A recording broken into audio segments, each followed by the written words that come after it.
새벽 2시, 윗집 남자의 거실. 저는 한쪽 구석에 몰려 있었습니다. 잠금 장치가 내려앉는 소리가 제 귀를 찢었죠. 윗집 남자가 저에게 천천히 걸어왔습니다. 바닥을 울리는 구두 소리, 그리고 제 앞에 멈춰 선 그림자. 부인, 이제 도망칠 곳은 없습니다. 그의 입꼬리가 스르르 올라갔습니다. 남편의 일자리 제 한마디에 사라질 수 있다는 거 잘 아시죠? 식은땀이 목덜미를 타고 흘렀습니다. 아래층에는 아무것도 모른 채 깊이 잠든 남편이 있었습니다. 밀린 월세, 끊긴 전기, 텅 빈 냉장고, 그 모든 절망이 제 발목을 붙잡아 움직일 수 없게 했습니다. 저는 숨을 고르며 마지막 힘으로 속삭였습니다. 제발 그만두세요. 그러자 그의 눈빛이 번뜩였습니다. 아니요.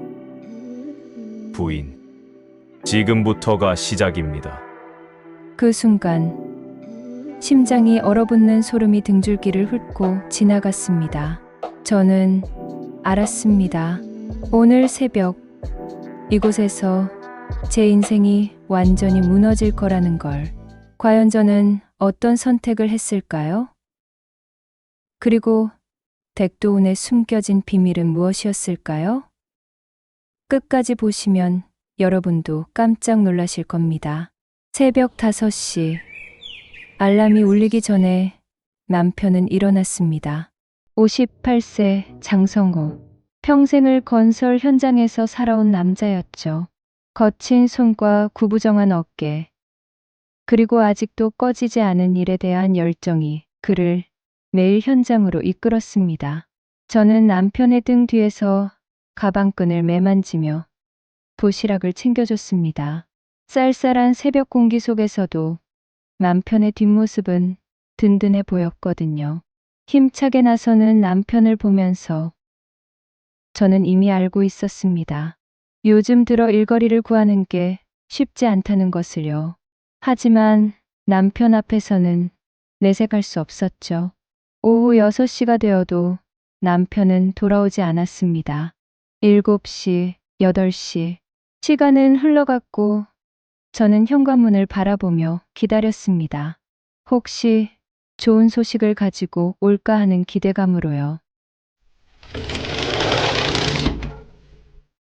문 열리는 소리가 들렸을 때 저는 달려나갔습니다. 하지만 남편의 표정을 보는 순간 모든 걸 알 수 있었습니다. 어깨가 축 처져 있고 눈빛에는 깊은 피로가 서려 있었거든요. 여보, 오늘도 일이 없었어. 힘없이 내뱉는 남편의 고백에 제 가슴이 저렸습니다.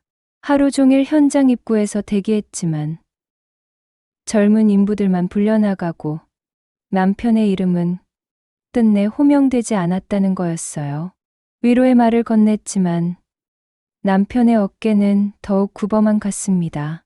평생 가족을 위해 헌신해온 남자였지만 이제는 나이라는 이유 하나만으로 버려지고 있었던 거죠. 그날 밤 남편이 잠든 후 저는 가계부를 펼쳤습니다. 월세 3개월 밀림, 전기요금 2개월 밀림, 휴대폰 요금 정지 직전. 숫자들이 눈앞에서 춤을 췄습니다. 차가운 현실이 목을 조여왔어요. 냉장고를 열어보니 달걀 3개와 김치만 남아 있었습니다. 내일 아침은 어떻게 차려야 하나. 한숨이 절로 나왔죠. 문틈에 꽂혀있던 빨간 고지서들이 제 시야로 들어왔습니다. 최종 경고, 공급 중단 예정. 무섭도록 차가운 글자들이었어요. 여러분도 그런 경험 있으시죠? 사랑하는 사람을 지켜야 하는데 현실은 점점 벽 앞으로 몰아가는. 바로 그때 복도에서 발자국 소리가 들렸습니다. 밤 11시가 넘은 시간에 누군가 문을 두드렸어요. 남편은 깊이 잠들어 있었고, 저는 조심스럽게 현관으로 나갔습니다. 문을 열자 정장 차림의 남자가 서 있었습니다. 나이는 40대 중반쯤 되어 보였고, 깔끔한 외모에 세련된 말투였어요. 윗집으로 이사 온 백도훈이라고 자신을 소개했죠. 늦은 시간 전기 문제로 도움을 요청한다며 정중하게 말하는 그를 보며 저는 현관 밖으로 나가 전기 계량기함을 가리켜 주었습니다. 그런데 그때였습니다. 갑작스럽게 남편의 직업을 묻더니 자신도 건설 현장에서 일한다고 말하는 거였어요. 정장을 입은 사람이 건설 현장에서 일한다고? 이상한 느낌이 들었습니다. 제가 조심스럽게 일자리 정보를 물어보자 백도훈이 미소를 지었습니다. 그런데 그 미소가 왜인지 차갑게 느껴졌어요. 도움이 될 수 있을 거라며 내일 아침에 남편께 말씀드리겠다고 했습니다. 그리고 의미심장한 말을 남겼죠. 부인, 앞으로 자주 뵐 것 같네요. 문을 닫고 나서도 그의 말이 귓가에서 맴돌았습니다. 자주 뵐 것 같다는 건 무슨 의미였을까요? 단순한 인사치레 같지 않았거든요. 그의 눈빛이 자꾸만 떠올랐습니다. 정중한 말투와는 달리 뭔가 계산적이고 날카로운 시선이었어요. 마치 저를 품정하고 있는 듯한.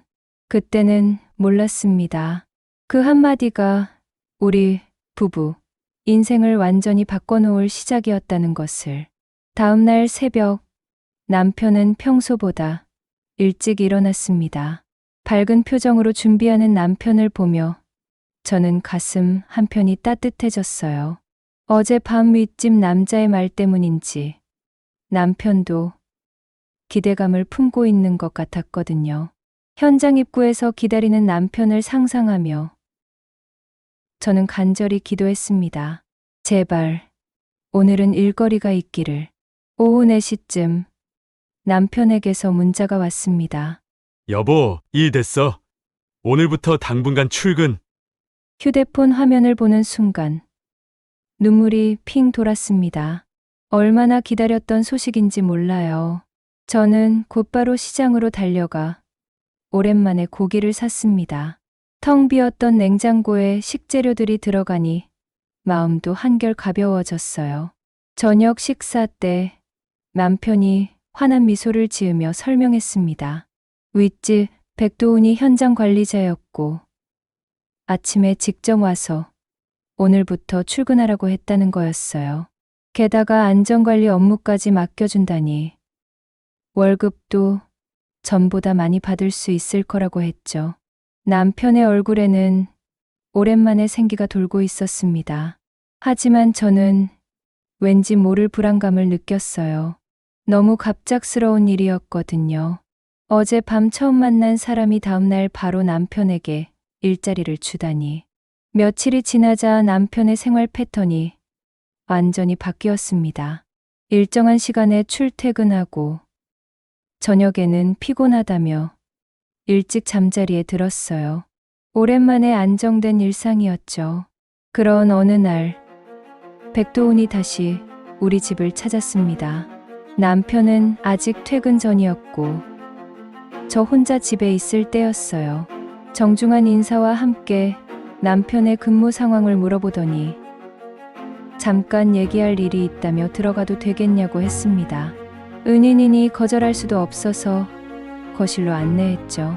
거실에 앉은 백도훈이 주위를 둘러보더니 여러 가지를 물어봤습니다. 언제부터 여기 살았는지, 남편과 결혼한 지는 얼마나 됐는지, 개인적인 질문들이 계속 이어졌어요. 25년 된 부부라고 대답하자 그가 부러워한다며 말했는데 그의 말에는 묘한 뉘앙스가 있었습니다. 단순한 칭찬이 아니라 뭔가 다른 의미가 숨어 있는 것 같았어요. 그러더니 갑자기 파트타임 일에 관심이 있냐고 물었습니다. 회사에서 사무보조 일을 하실 분을 찾고 있다면서 집에서도 할 수 있는 간단한 업무라고 했죠. 갑작스러운 제안에 저는 놀랐습니다. 그런 일 해본 적이 없다고 했더니 어려운 일이 아니니까 괜찮다며 월급도 나쁘지 않을 거라고 했어요. 그의 눈빛이 제게 고정되어 있었습니다. 뭔가 강렬하면서도 불편한 시선이었어요. 마치 저를 관찰하고 있는 듯한.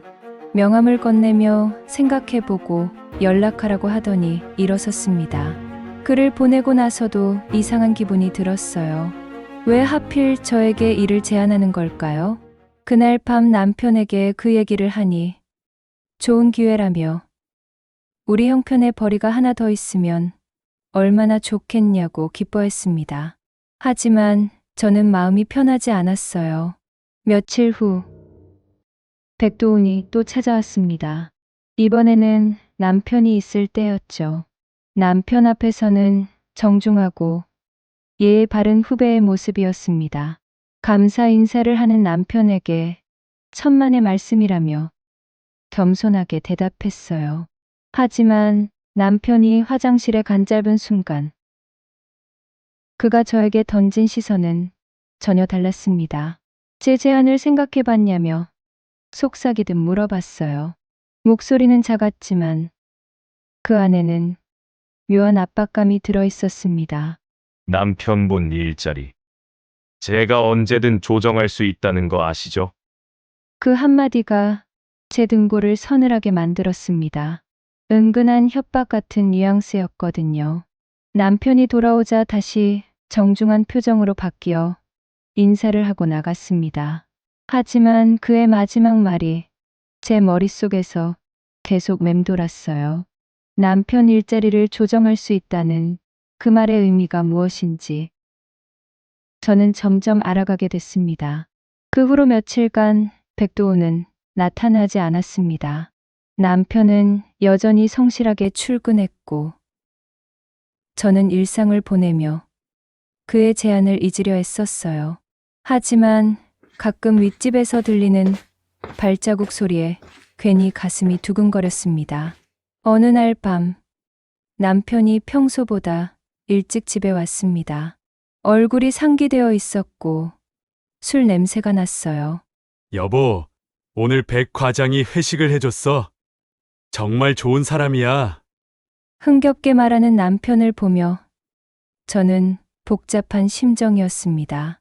남편에게는 고마운 은인이지만 저에게는 뭔가 불편한 존재였거든요. 일도 재미있고 동료들도 잘해줘. 정말 오랜만에 보람을 느끼고 있어. 남편의 밝은 모습을 보니 마음 한편으로는 안도감이 들었어요. 그렇게 힘들어하던 남편이 다시 생기를 찾았으니까요. 하지만 그날 밤 제 평온은 산산이 부서졌습니다. 새벽 2시쯤 남편이 깊이 잠든 후부엌에서 설거지를 하고 있는데 갑자기 뒤에서 인기척이 느껴졌어요. 돌아보니 백도훈이 서 있었습니다.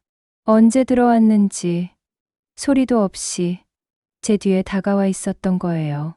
어떻게 들어오셨어요?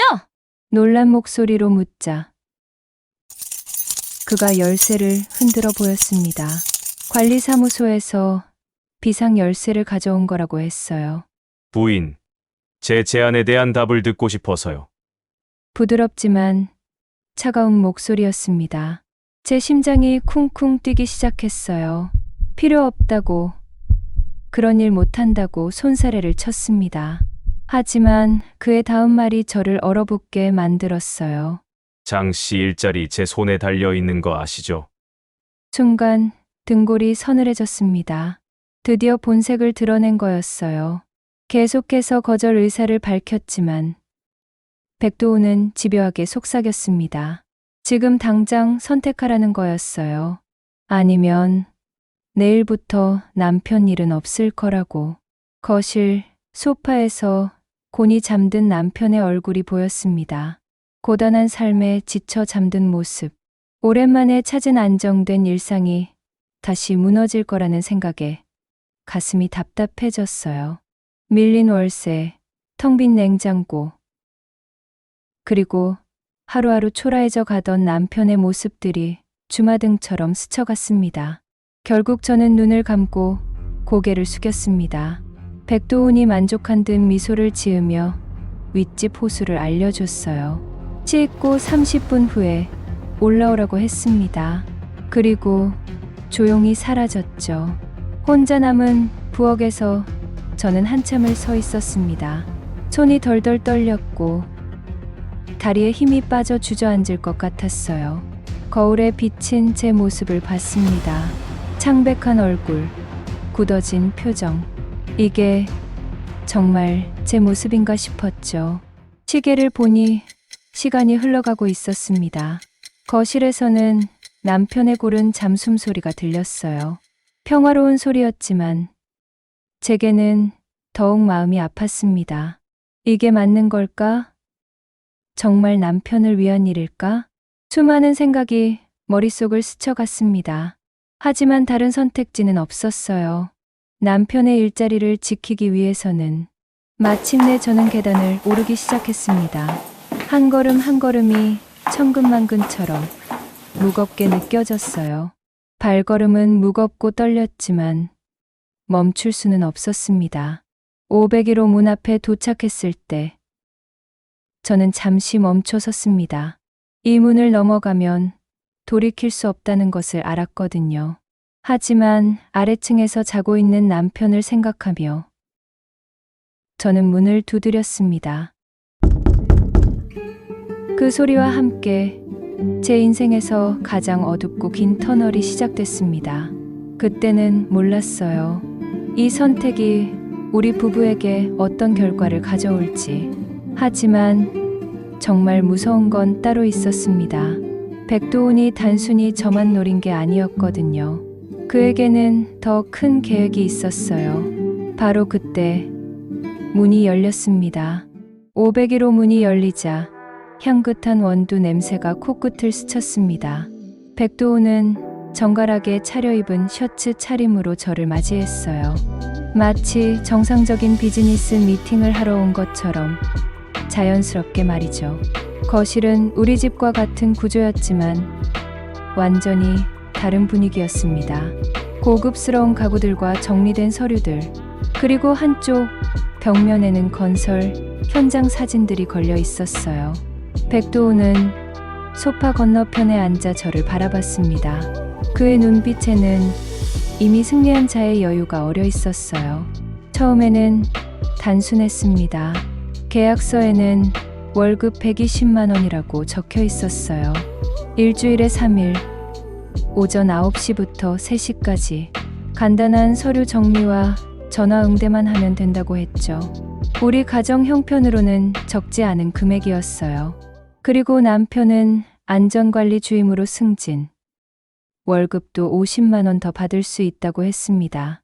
실제로 며칠 뒤부터 남편의 표정이 완전히 달라졌어요. 여보, 백 과장이 정말 좋은 사람이야. 나 같은 늙은이를 이렇게까지 챙겨주다니. 남편의 기쁨에 찬 목소리를 들으며 저는 가슴 한편이 무거워졌습니다. 남편은 모르고 있었거든요. 이 모든 게 제가 치른 대가라는 것을. 백도훈의 사무실은 아파트 상가 2층에 있었습니다. 도훈건설이라는 작은 간판이 걸린 사무실이었어요. 생각보다 규모가 작았지만 여러 건설 현장을 관리하는 곳이라고 했죠. 첫 출근 날 저는 떨리는 마음으로 사무실 문을 열었습니다. 백도훈은 평소와 다름없이 정중하게 업무를 설명해 줬어요. 실제로 업무는 어렵지 않았습니다. 현장에서 올라오는 일일 보고서를 정리하고 가끔 전화를 받는 정도였죠. 하지만 문제는 사무실에 저와 백도훈 단둘뿐이었다는 거예요. 처음 며칠은 정말 업무만 했습니다. 백도훈도 현장 순회를 나가느라 자주 자리를 비웠고요. 저는 조금씩 안정감을 되찾았어요. 그냥 정말 일만 하는 건가? 하지만 그런 평온은 오래가지 않았습니다. 일주일 후 백도훈의 요구가 시작됐어요. 현장 시찰을 함께 가야 한다는 거였습니다. 안전관리 업무를 제대로 이해하려면 현장을 봐야 한다며 남편 업무에도 도움이 될 거라고 했어요. 그럴듯한 이유였지만 저는 불안했습니다. 하지만 거절할 명분이 없었어요. 현장으로 가는 차 안에서 백도훈의 본색이 드러나기 시작했습니다. 남편이 요즘 얼마나 행복해하는지 아냐고 물으면서 앞으로도 계속 그럴 수 있을지는 제 학위에 달려 있다고 했어요. 차창 밖 풍경을 보며 건네는 말이었지만 그 안에 담긴 의미는 분명했습니다. 현장에 도착해서도 그의 압박은 계속됐어요. 사람들 눈에 띄지 않는 곳에서 제 팔을 잡고 귓속말을 했습니다. 오늘 저녁에 식사 약속이 있으니 함께 가자는 거였어요. 거절하자 돌아온 건 차가운 위협이었습니다. 남편분 반장 승진건 제가 언제든 취소할 수 있다는 거 아시죠? 목소리는 여전히 부드러웠지만 그 속에는 차가운 위협이 들어 있었습니다. 이런 식으로 백도훈의 요구는 점점 더 구체적이고 노골적으로 변해갔어요. 업무 시간 외의 만남, 단둘이 있는 시간들. 저는 매번 거절했지만 그때마다 돌아오는 것은 남편에 대한 암시였습니다. 이번엔 현장 소장 자리까지 준비해뒀다며 아쉬워하는 척했죠. 그러면서도 실제로 남편의 대우는 계속 좋아졌어요. 월급은 늘고 직책도 높아지고 동료들의 대접도 달라졌습니다. 남편은 집에 와서 신나게 얘기했어요. 젊은 애들도 이제 자신에게 인사를 제대로 하고 오랜만에 대접받는 기분이라면서요. 행복해하는 남편을 보면서 저는 점점 더 깊은 죄책감에 빠져들었어요. 이런 상황이 한 달쯤 계속되던 어느 날이었습니다. 백도훈이 사무실에서 제게 새로운 제안을 했어요. 남편을 위해서 좀 더 적극적으로 협력해달라는 거였습니다. 현장 소장 자리를 다음 달부터 줄 수 있다고 했어요. 단, 조건이 있다고 했죠. 그의 눈빛이 저를 향해 꽂혔습니다. 이번엔 더 이상 돌려서 말하지 않았어요. 무엇을 원하는지 너무나 명확했습니다. 여러분이라면 이런 상황에서 어떻게 하셨을까요? 사랑하는 사람의 행복을 위해서 자신을 희생할 수 있나요? 아니면 원칙을 지키고 모든 걸 포기할 건가요? 하지만 저에게는 시간이 없었습니다. 백도훈은 당장 답을 원했거든요. 그리고 저는 이미 너무 깊이 들어와 버렸다는 걸 알고 있었습니다. 다음 날 남편이 퇴근하며 가져온 소식은 충격적이었습니다. 여보, 나 현장 소장으로 승진한대. 남편의 얼굴에는 지금까지 본 적 없는 환한 웃음이 피어 있었어요. 68세 나이에 현장 소장이라니 꿈에도 생각 못했던 일이었죠. 월급도 200만 원이나 올랐다고 했어요. 이제 정말 여유롭게 살 수 있겠다며 기뻐했습니다. 기뻐하는 남편을 보며 저는 복잡한 심정이었어요.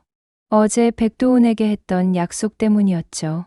그날 밤 사무실에서 백도훈은 더욱 노골적으로 요구했습니다. 현장 소장 승진 대가로 주말에 단둘이 만나자는 거였어요. 제가 계속 거절하자 그는 차갑게 말했습니다. 내일 당장 소장 발령 취소할까요? 결국 저는 고개를 끄덕일 수밖에 없었습니다. 그 후로 백도훈의 압박은 날이 갈수록 강해졌습니다. 단순한 업무 협조가 아니라 이제는 개인적인 만남을 요구하기 시작했어요.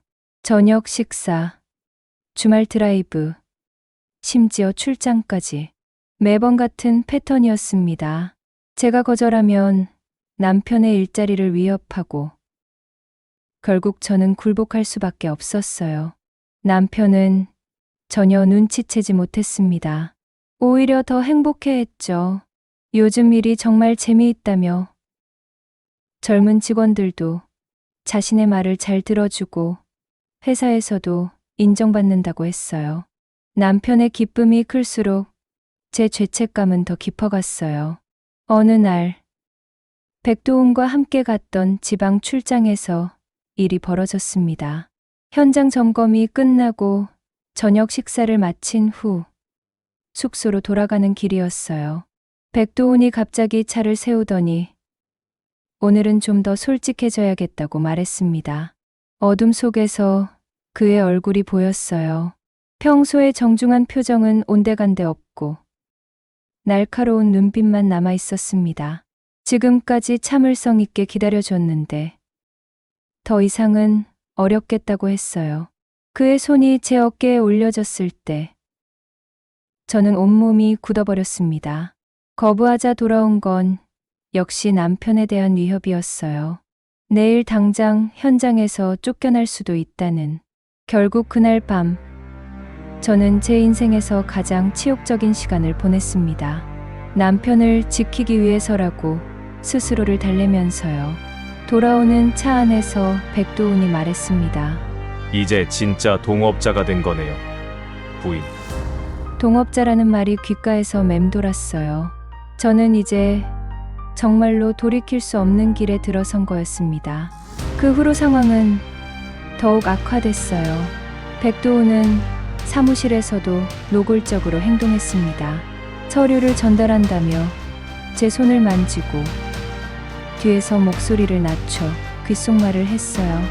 어제는 정말 좋았다며 앞으로도 자주 만나야겠다고 했습니다. 저는 매번 몸서리쳤지만 거부할 수 없었어요. 이미 약점을 완전히 잡혔거든요.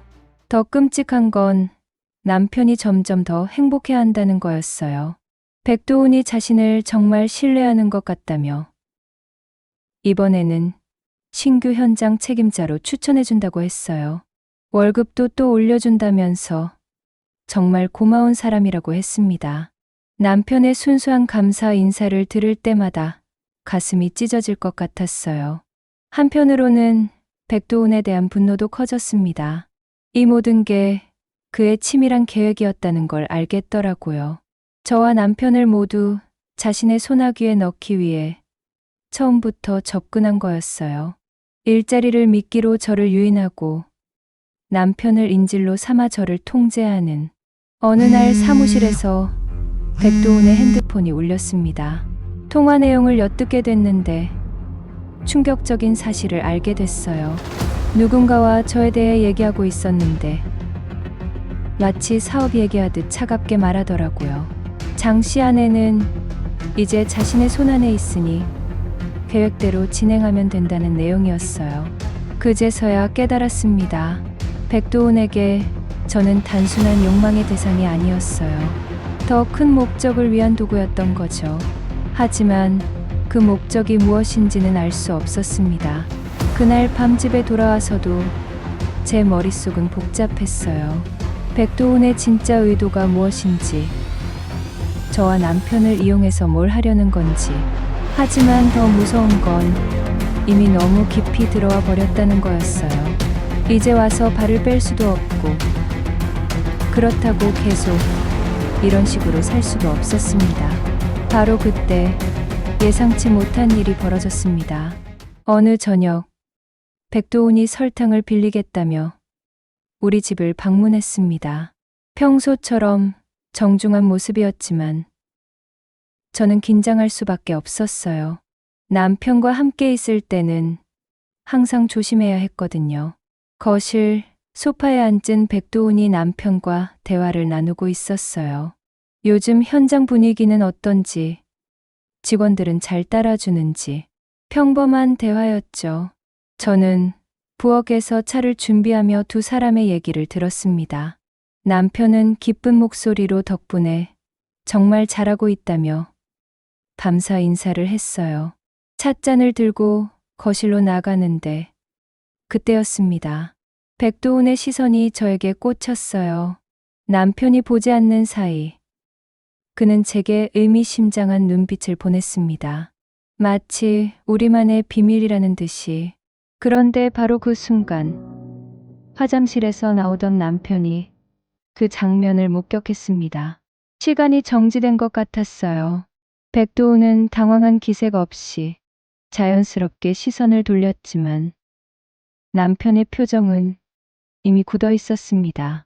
백도훈이 시간이 늦었다며 일어서서 인사를 했어요. 남편은 대답했지만 평소와 달리 목소리에 생기가 없었습니다. 문을 닫고 나서도 거실은 어색한 침묵에 휩싸였어요. 남편이 소파에 앉아 TV를 켰지만 화면을 보는 게 아니라 허공을 바라보고 있었습니다. 깊은 생각에 잠긴 표정이었어요. 조심스럽게 괜찮냐고 물어보자 남편이 고개를 돌렸습니다. 괜찮다고 했지만 그의 대답은 전혀 괜찮지 않았어요. 뭔가 의심스럽다는 표정이 역력했거든요. 그날 밤 남편은 평소보다 술을 많이 마셨습니다. 술잔을 기울이며 혼잣말처럼 중얼거렸어요. 저 인간 뭐지? 저 눈빛이! 제 심장이 쿵쾅거리기 시작했습니다. 들켰을까봐 무서웠어요. 백도훈이 저를 이상하게 보는 것 같다고 했습니다. 그냥 인사치레겠다고 대답했지만 속으로는 식은땀이 흘렸어요. 그 후로 며칠간 남편의 행동이 달라졌어요. 평소보다 일찍 집에 오기도 하고 제 행동을 유심히 관찰하기도 했습니다. 특히 제가 사무실에 갈 때면 언제 돌아오는지 정확히 물어봤어요. 오늘 몇 시에 끝나냐고. 일찍 끝나면 바로 들어오라고 했습니다. 남편의 목소리에는 평소에 없던 경계심이 들어 있었어요. 사무실에서도 분위기가 이상했습니다. 백도훈이 평소보다 조심스럽게 행동하더라고요. 제게 말을 걸 때도 주위를 살피고 접촉도 피했어요. 남편이 뭔가 눈치챈 것 같다며 당분간은 거리를 두자고 했습니다. 하지만 그의 조심성도 오래가지 않았어요. 며칠 뒤부터 다시 노골적으로 행동하기 시작했습니다. 남편이 의심한다고 해서 우리 관계가 끝나는 건 아니라며 이미 물 엎질러진 걸 어쩌겠냐고 했어요. 계속 가야 한다는 거였죠. 그의 말에는 더 이상 정중함이 없었어요. 이제는 완전히 상황을 장악했다는 확신에 찬 목소리였습니다. 한편 집에서 남편의 의심은 점점 커져갔어요. 어느 날 저녁 남편이 현장에서 들은 얘기를 했습니다. 백도훈이 기혼 여성들과 그런 관계를 맺는다는 소문이 있다는 거였어요. 권력을 이용해서 부하, 직원 아내들을 괴롭힌다는 얘기였습니다. 남편의 눈빛이 날카로워졌어요. 혹시 너한테도 그런 일이 있었니? 순간 저는 대답할 수 없었습니다. 목이 메어서 말이 나오지 않았어요. 남편이 다시 물어봤지만 저는 고개만 저었습니다. 거짓말이었지만 진실을 말할 용기가 없었거든요. 그날 밤 남편은 잠을 이루지 못했습니다. 침대에서 뒤척이며 깊은 한숨을 쉬었어요. 저 역시 마찬가지였죠. 이제 어떻게 하지? 남편의 의심은 점점 확신으로 바뀌어가고 있었어요. 그리고 백도훈은 여전히 저를 놓아주지 않았습니다. 다음 날 사무실에서 백도훈이 말했습니다. 남편과 잘 얘기해서 괜한 의심하지 않도록 하라는 거였어요. 어떻게 얘기하냐고 물으니 그건 제가 알아서 해야 할 일이고 자신은 남편 일자리만 책임질 뿐이라고 했습니다. 여전한 협박이었어요. 이제 와서 물러설 수도 없고 계속 갈 수도 없는 막다른 길이었습니다. 하지만 정말 무서운 건 따로 있었어요. 현장 입구에서 벌어진 그 소동은 모든 걸 바꿔놓았습니다. 젊은 여자가 백도훈을 찾아와 울부짖는 모습을 본 작업자들은 출렁이기 시작했어요. 그 여자는 20대 후반쯤 되어 보였는데 얼굴이 상기되어 있었습니다. 현장 전체에 그녀의 외침이 울려 퍼졌어요. 백도훈은 당황한 기색을 감추며 그녀를 따로 불러달래려 했지만 이미 늦었습니다. 다른 여자 만나면서 동네 아줌마까지 건드려? 그 순간 저는 온몸이 얼어붙었습니다. 동네 아줌마라는 말이 제 귓가를 때렸거든요. 작업자들의 시선이 이리저리 움직였어요. 누군지 궁금해하는 눈빛들. 그리고 그 중에는 남편의 모습도 있었습니다. 남편 성우는 멀리서 그 광경을 지켜보고 있었어요. 그의 얼굴이 점점 굳어지는 게 보였습니다. 의심의 눈빛이 확신으로 바뀌어가는 모습을. 저는 남편의 표정 변화를 놓치지 않았어요. 그날 오후 남편은 평소보다 일찍 집에 왔습니다. 문을 열고 들어오는 남편의 얼굴에는 지금까지 본 적 없는 차가운 분노가 서려 있었어요. 제 이름을 부르는 남편의 목소리가 떨렸습니다.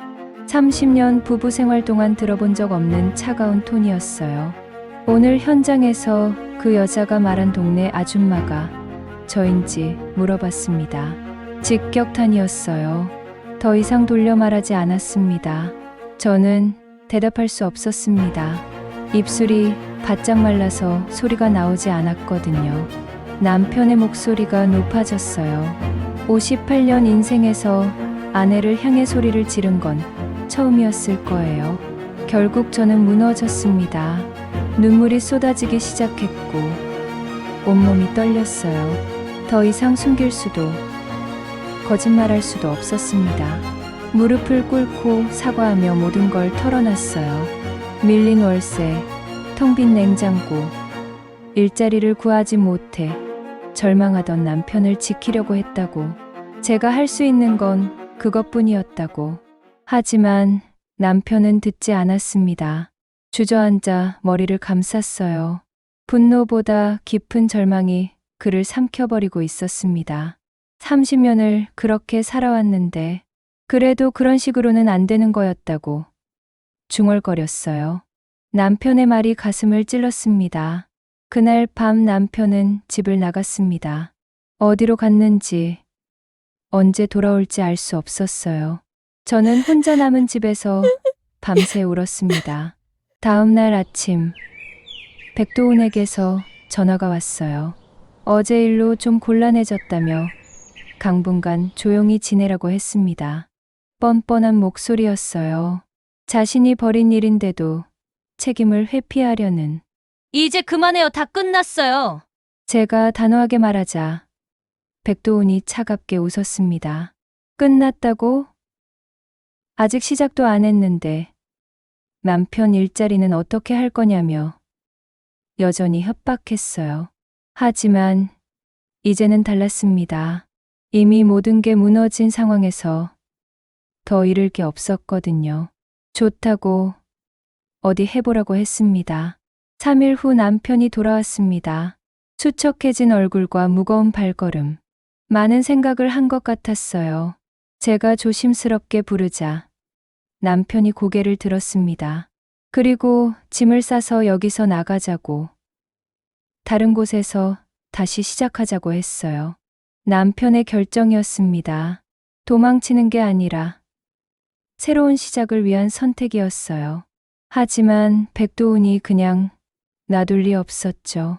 이사 준비를 하던 그 주말, 백도훈이 찾아왔어요. 남편이 장을 보러 나간 사이였습니다. 진짜 끝까지 가시려느냐며 협박했어요. 그럼 남편이 현장에서 일어난 사고건을 경찰에 신고해야겠다고 했습니다. 순간 저는 얼어붙었습니다. 작년에 안전관리 소홀로 다친 직원이 있었는데 그 책임이 누구 건지 아냐는 거였어요. 백도훈의 눈빛이 차가워졌어요. 새로운 협박이 시작된 거였습니다. 하지만 바로 그때 현관문이 열렸어요. 장을 보고 돌아온 남편이 백도훈을 발견한 거였습니다. 30년 부부 생활에서 한 번도 본 적 없는 표정이었어요. 분노로 일그러진 남편의 얼굴. 백도훈! 너가 감히!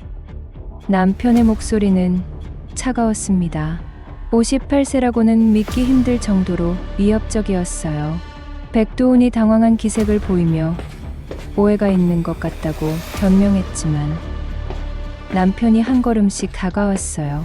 주먹을 불끈 쥐고서요. 내 아내를 내 여자를 그런 식으로 괴롭힌 자식이 오해라고 하냐며 순간 백도훈의 얼굴이 창백해졌습니다.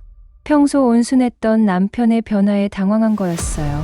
서로 어른끼리 진정하자는 말이 끝나기도 전에 남편의 주먹이 백도훈의 뺨을 후려쳤습니다. 쿵! 둔한 소리와 함께 백도훈이 바닥에 쓰러졌어요. 코에서 피가 흘러내렸습니다. 30년 동안 자신이 얼마나 아내를 소중히 여겨왔는지 백도훈 같은 인간은 절대 모를 거라고 했어요. 남편의 음성이 떨렸어요. 분노 때문이 아니라 슬픔 때문에. 백도훈이 일어나며 협박했습니다. 사고건을 경찰에 신고하겠다고. 하지만 남편의 대답은 담담했어요. 감옥에 가든 어디든 가겠지만 아내한테 더 이상 손대지 말라고. 그 순간 백도훈은 깨달았을 거예요.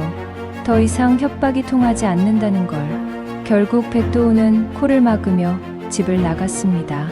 나가면서도 협박을 늘어놨지만 이미 남편의 결심은 굳어져 있었어요. 바로 그 순간이었습니다. 30년 부부 생활에서 처음으로 남편이 저를 지켜준 순간. 문이 닫히고 나서 남편이 저를 바라봤습니다. 그 눈빛에는 분노도 원망도 없었어요. 그저 깊은 상처만 남아있을 뿐이었습니다. 왜 진작 말하지 않았냐고 물어봤어요. 함께 견뎠을 수 있었는데 왜 혼자서? 남편의 목소리가 메었어요. 아내가 그런 고통을 당하는 동안 자신은 모르고 있었다는 자책감 때문이었어요. 그날 밤 우리는 정말 많은 대화를 나눴습니다. 30년 부부 생활에서 가장 솔직한 대화였어요. 서로의 상처와 아픔, 그리고 사랑에 대해 제가 조심스럽게 용서할 수 있을지 물어보자 남편이 긴 한숨을 내쉬었습니다. 용서. 25년을 버릴 순 없어. 이 상처는 평생 지워지지 않겠지만 남편의 말이 제 가슴을 찔렀어요. 그래도 다시 시작할 수는 있을 거라고. 우리가 정말 사랑한다면. 한 달 후, 우리는 지방 소도시로 이사했습니다. 남편은 작은 건설업체에서 일하기 시작했고, 저는 동네 슈퍼에서 아르바이트를 했어요. 수입은 줄었지만 마음은 편안했습니다. 백도훈의 협박은 실제로 이뤄지지 않았어요. 알고 보니 그의 회사 자체가 여러 문제를 안고 있었거든요. 얼마 후 사업체는 문을 닫았고 그는 다른 곳으로 사라졌습니다. 새로운 곳에서의 생활은 평범했습니다. 아침에 함께 일어나 각자의 일터로 향하고 저녁에는 소박한 식사를 함께 했어요. 예전처럼 화려하지도 여유롭지도 않았지만 평온했습니다. 하지만 상처는 여전히 남아 있었어요. 남편은 가끔 멍하니 허공을 바라보곤 했습니다. 그럴 때면 저는 남편이 무슨 생각을 하는지 알 것 같았어요. 저 역시 마찬가지였습니다. 백도훈과의 그 치욕적인 시간들이 가끔 악몽처럼 찾아왔거든요. 6개월이 지났을 때였습니다. 남편이 퇴근 후 맥주 한 캔을 마시며 말했어요. 미라야, 솔직히 말하면 아직도 화가 나. 갑작스러운 고백에 저는 당황했습니다. 하지만 너보다는 나 자신한테 화가 나는 것 같아. 남편이 계속 말했어요. 아내가 그런 상황에 내몰렸는데도 눈치채지 못한 자신이 한심하다고. 더 든든한 남편이 되지 못해서 미안하다고. 그 말을 듣는 순간 저는 또다시 울음이 터졌어요. 지난 6개월 동안 제가 얼마나 자책했는지, 얼마나 죄책감에 시달렸는지. 하지만 남편 역시 똑같은 고통을 겪고 있었던 거예요. 그날 밤 우리는 진짜 화해를 했습니다. 서로를 용서하고 서로의 상처를 인정하면서요. 1년이 지난 지금 우리는 여전히 그 작은 도시에서 살고 있습니다. 남편은 지역 건설업체의 현장 책임자가 되었고, 저는 마을 복지관에서 일하고 있어요. 소득은 예전만 못하지만 우리에겐 충분합니다. 가끔 젊은 부부들을 보면 부러울 때도 있어요. 우리처럼 상처투성이가 아닌 깨끗한 사랑을. 하지만 이제는 알고 있습니다. 완벽한 사랑이란 존재하지 않는다는 걸. 상처를 딛고 일어서는 것이 진짜 사랑이라는 걸. 어제 남편이 말했어요. 미라야, 그때 내가 나를 위해서 그런 일을 당했다니 고마우면서도 미안해. 30년 부부 생활에서 처음 듣는 고백이었어요. 저는 남편의 손을 꼭 잡았습니다. 여보, 다시는 그런 일 없을 거예요. 앞으로는 무슨 일이 있어도 함께 해결해요. 남편이 고개를 끄덕였어요. 그의 눈가에는 주름이 더 깊어져 있었지만 눈빛만은 예전보다 더 따뜻했습니다. 지금도 생생히 기억합니다. 백도훈이라는 남자가 우리 부부에게 가한 상처들을. 하지만 동시에 깨달았어요. 그 상처를 통해 우리가 얼마나 서로를 소중히 여기는지 알게 됐다는 것을. 여러분은 어떻게 생각하시나요? 사랑하는 사람을 지키기 위해서라면 어디까지 희생할 수 있을까요? 그리고 그런 희생을 받아들일 수 있을까요? 30년 부부 생활에서 가장 힘들었던 시간이었지만 동시에 가장 소중한 깨달음을 얻은 시간이기도 했습니다. 진짜 사랑은 완벽함에 있는 게 아니라 서로의 상처를 끌어안고 함께 걸어가는 것에 있다는. 많은 분들이 응원해 주신 덕분에 이렇게 새로운 시작을 할 수 있었습니다. 진심으로 감사드려요. 앞으로도 남편과 함께 평범하지만 행복한 하루하루를 살아가겠습니다. 여러분도 사랑하는 사람과 함께 행복하시길 바라며 이 긴 이야기를 마칩니다. 여러분, 긴 이야기의 끝까지 함께 해주셔서 진심으로 감사합니다. 오늘의 사연은 단순한 스릴러가 아니었습니다. 한 여자의 고통과 한 남자의 절망, 그리고 부부가 끝내 서로를 붙잡아낸 이야기였죠. 우리는 살아가면서 수많은 선택 앞에 서게 됩니다. 때로는 잘못된 길을 알면서도 어쩔 수 없이 발을 들이기도 하죠. 눈앞에 현실이 너무 벽처럼 다가올 때, 지켜야 할 사람이 너무 소중할 때, 우리는 스스로를 희생하며 버티기도 합니다. 이 부부 역시 그랬습니다. 끊어진 생계, 밀린 고지서, 굶주린 냉장고 앞에서 그들은 흔들릴 수밖에 없었습니다. 하지만 결국 진짜 사랑은 완벽한 상황에서 피어나는 게 아니라 가장 어두운 순간 서로를 끌어안는 데서 빛난다는 걸 보여주었습니다. 백도훈이라는 인물은 삶의 틈새를 파고들어 사람을 옥죄는 상징 같은 존재였습니다. 하지만 그의 집요한 협박조차 끝내 무너뜨리지 못한 건 부부가 서로를 향한 믿음을 다시 회복했기 때문이었습니다. 진짜 강함은 화려한 권력이나 돈이 아니라 서로의 손을 놓지 않는 용기라는 사실을 우리는 이 사연에서 확인할 수 있었죠.